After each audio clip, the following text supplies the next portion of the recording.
ఏపీలో ఎన్నికలు సమీపిస్తున్న వేళ రాజకీయ పార్టీల మధ్య విమర్శలు ప్రతి విమర్శల పర్వం కొనసాగుతోంది. అయితే అదే సమయంలో వైసీపీ విపక్ష ఎన్డీఏ కూటమికి మధ్య జరుగుతున్న పోరు కూడా మలుపులు తిరుగుతుంది. ఇన్నాళ్లు ప్రధాని మోడీతో సన్నిహిత సంబంధాలు కొనసాగించిన వైసీపీకి ఇప్పుడు ఎన్నికల వేళ ఎన్డీఏతో పోరులో భాగంగా ఆయన్ను టార్గెట్ చేయక తప్పడం లేదు. దీంతో వైసీపీ మంత్రి అమర్నాథ్ మోడీ ముందు కీలక డిమాండ్ పెట్టారు. ప్రధాని మోడీ ఎన్డీఏ కూటమి ఎన్నికల ప్రచారంలో భాగంగా ఈ నెల 7, 8 తేదీల్లో రాష్ట్రంలో పర్యటించనున్నారు.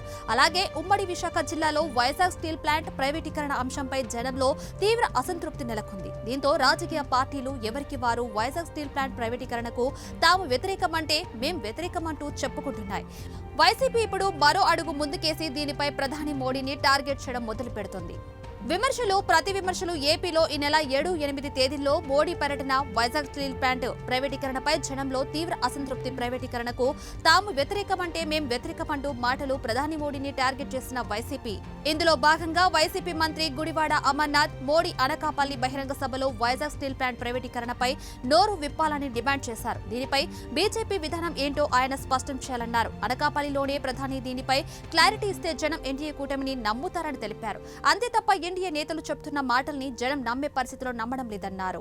సంస్థగానే నేను వదిలేస్తానని చెప్పానంటే నేను ఈ పదవిని కూడా త్యాగం చేయడానికి సిద్ధంగా ఉన్నా. అవసరమైతే ఈ సీటు కూడా వాళ్ళకి వదిలేస్తా అనేటువంటి విషయాన్ని కూడా మీ అందరికీ తెలియజేస్తా ఉన్నా. ఎందుకంటే ఏమీ గొప్ప కాదు. ఎందుకంటే తాత తండ్రుల దగ్గర నుంచి అన్ని పదవులు చూస్తాం. నా తాత శాసనసభ్యుడు, నా తండ్రి శాసనసభ్యుడు, నా తండ్రి మంత్రి, నేను శాసనసభ్యుడు, నేను మంత్రిగా పనిచేశాను. ఎంతకన్నా మీ నుంచి కావాల్సింది ఇంకేం లేదు.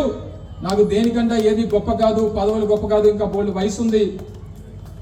ప్లాంట్ కన్నా ప్లాంట్ కాపాడుకునేటువంటి క్రమంలో నిజంగా వారు ముందుకు వస్తే దేనికైనా నేను సిద్ధం అనేటువంటి విషయాన్ని మీ అందరికీ సందర్భంగా తెలియజేస్తున్నాను. ప్రధాని మోడీ నోరు విప్పాలనే డిమాండ్ నమ్మే పరిస్థితిలో జనం లేరు. వాస్తవానికి వైజాగ్ స్టీల్ ప్లాంట్ ప్రైవేటీకరణకు కేంద్రం గత 2 ఏళ్లలో తీవ్ర ప్రయత్నాలు చేసింది. అయితే వైసీపీతో పాటు ఇతర విపక్షాలు కూడా దీన్ని వ్యతిరేకిస్తుండటంతో ఈ ప్రక్రియ నెమ్మదిగా సాగుతుంది. ఆలోపు స్టీల్ ప్లాంట్ కు బొగ్గు కొరత, ఇతర ముడి సరుకు కొరతలు కూడా తలెత్తాయి. దీనిపై రాష్ట్రంలో మరింత విపక్షాలు మాట్లాడలేని పరిస్థితి. గత 2 ఏళ్లలో తీవ్ర ప్రయత్నాలు, నెమ్మదిగా కొనసాగుతున్న ప్రక్రియ, స్టీల్ ప్లాంట్ కు బొగ్గు కొరత, ముడి సరుకుల కొరత.